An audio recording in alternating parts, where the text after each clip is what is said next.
तर आज बाहेरचं वातावरण बघा, आभाळून असं लागलं होतं करायला, थंडी अजून पडायला लागली.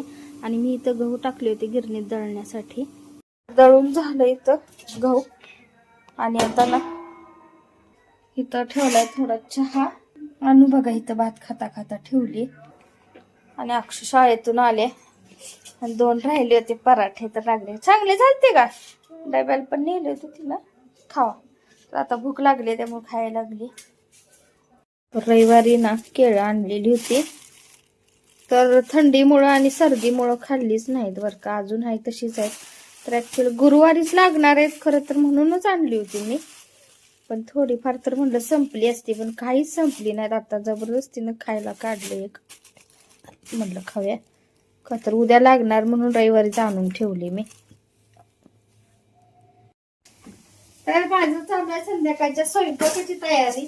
तर चपात्या करणार आहे. आणि इकडं कुकरला भात पण लावलेला आहे, तर शिट्ट्या व्हायला लागल्यात कुकरच्या. आणि भाजी बनवायची अजून, तर भाजी बघू आता.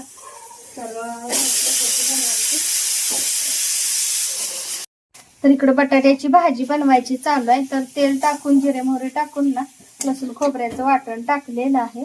आणि इथं बटाटा चिरून घेतलाय साल काढून. तर म्हणलं बटाट्याची पातळ रस्सा भाजी आपलं भाताबरोबर पण होत आहे. आणि संध्याकाळचं पातळ भाजी असलेलीच बरी पडते. आणि ह्यांना पातळ भाजी शिवाय चालतच नाही.